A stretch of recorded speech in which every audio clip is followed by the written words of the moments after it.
Hi there, my name is Mickey Murphy. I'm a graphic artist and the social media manager here at Prime Source Printing and Promotional. And today I wanted to talk about Canva. We see a lot of Canva files, and unfortunately a lot of them aren't set up properly for printing, and there is a way to rectify that. As you probably know, Canva is an online design platform largely used for digital graphics and social media content and things like that, but it also is capable of making print files. So you can take any of your Canva designs and make them print files. So today I just wanted to go over a handful of things to make sure that your process is optimized for printing, should that be your purpose, and how to make sure that your print files are completely ready to be printed with your local print shop, and that be a smooth and wonderful process.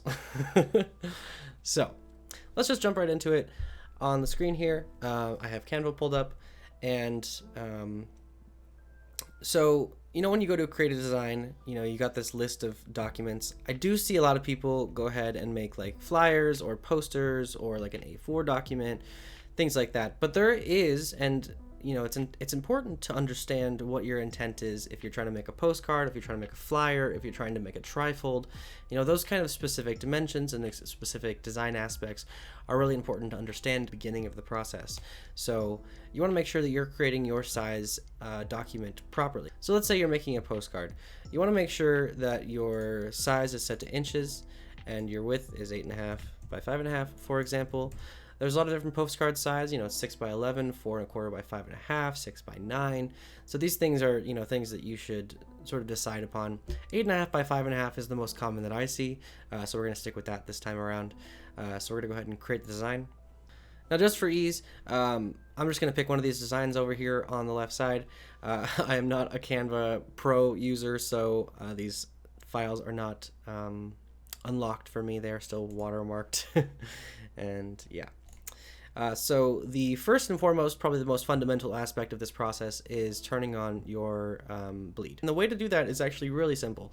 You just go to File, Show Print Bleed, and as you can see, it adds this wonderful little additional area. The dotted line here indicates where it would be trimming, and this extra space here is the bleed. So as you can see, this element right here is not bleeding. That's another fundamental aspect of bleed to understand, is that you got to figure out what it is that is bleeding in the first place, right? So it's a slightly hard concept to fully wrap your head around unless you're actually immersed in the printing process and that kind of stuff. So don't feel bad if it's very confusing, the concept of bleed, because I know a lot of people struggle with it. I struggled with it myself when I first got into this, but it's important to make sure that you understand the process when you're making print files. So we've got our bleed turned on. The next best thing we can do is turn on our rulers and guides to create ourselves a nice margin. Now, Canva does have a built-in margin, this one right here, which is about a 1/2 inch from the edge of the document, but it is not editable. So this is the best that we have as far as the margin goes. Now, if you wanted a more reasonable margin, which I believe a 1/2 inch is kind of a lot, I mean, you could certainly use it, but you don't need to, because you don't need that much of a margin. I would suggest a 1/4 inch, so that's where the rulers and guides comes in. So if you just hover your cursor above the ruler and you click and you drag, it creates a ruler. I don't know if you've ever used this feature before. Very useful for a lot of things when it comes to lining up just specific elements or making custom margins. So as you can see, there's a little number that pops up at the end of the ruler as to the distance in which the ruler is being drawn out at. So it's not really giving me a great number at 0.25, so I'm just roughly eyeballing 0.25. And the way to calculate your margin total at the other end is to just subtract 0.25 from your total length, which would be 8.25, and for the height would be 5.25. So we're going to stick with that. That's a great margin for us. And as you can see, all of our important information is within the margin. So we got our furniture and all of this important stuff within the margin. Even our photo is in the right place. But the next thing we want to do is make sure that all of our graphic elements are bleeding all the way. Now we can see our gray is fully bleeding already for us. Wonderful. But we need to make sure that these green bars are also bleeding. So we want to make sure that this goes all the way to the edge. So that's the thing, is like the dashed line is where it's trimming, but you want to make sure that everything that is bleeding is going all the way to the other edge and not just the dashed line. And that is where usually the difficulty comes in, is that you want to understand that this goes all the way to the edge, right? And now with this design, I'm not sure if this side was intended to bleed or not, but that's sort of where you decide if something is bleeding, and you take it all the way here. But if it's not, then you'd want to make sure it's at a healthy margin from the edge, just when it comes to trimming, because you got to keep in mind when it comes to full bleed print documents, they are physically trimmed with a blade that comes down and like chops the paper, you know. So so there, you want to have that healthy margin for the fact that, you know, there's going to be a slight amount of shift in the trimming process. So, you know, if you do have your block here like this close to the edge, it's possible that some will have it, you know, cut here and some will have it cut here, and that's, you know, you don't want those sort of variables dictating the end results of your document. So we'll have this piece right here and make sure it goes all the way to the edge, and that is about it for this one. I mean, this document doesn't have a terrible amount of bleed items. You know, you'd want to make sure that, like, for example, this one, the photo would go all the way to the edge, right?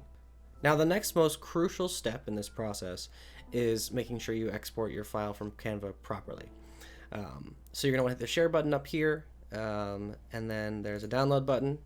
So there's a handful of different options here. The one you want is the PDF print. That's going to be the full resolution PDF version of your document, and that's what we're going to want, because it has this wonderful little checkbox right here called crop marks and bleed. So you'll want to hit that, and then you'll hit download. Of course, I can't download it because I don't have Canva Pro, but once you export it, you'll see that the corners of your document will have these sort of black ticks, 2 on each corner, and those will indicate that you are good to go.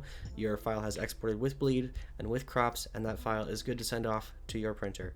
And that is it. That is all that is involved in the bleed process, and making sure that your margins are good enough. And, you know, like, if your text was here, you know, I wouldn't suggest it. I would suggest it's good to get into the habit of making sure that, you know, you've got your text about there and not too close to the edge. That's very important. You know, if you do want to stick with the 1/2 inch margin, then, you know, you just stick it right there and you're good to go. And yeah, that's about it. That's about it for the process of creating a Canva document with bleed and getting it ready for print. It's just making sure that you got your margins and your bleed on, and all of your bleed elements are actually bleeding, and then you are good to go. So yeah, if you have any questions or you're not sure on anything that I explained here, feel free to leave a comment below or message me. I'm happy to provide any clarification that I can on this topic, because it's a really important one to understand, especially if you're wanting to design your own print documents and get them printed in a, you know, well done fashion. Really appreciate you guys joining us here today. Feel free to like and subscribe for more printing content in the future. And yeah, that's about it. Have a good one. Bye.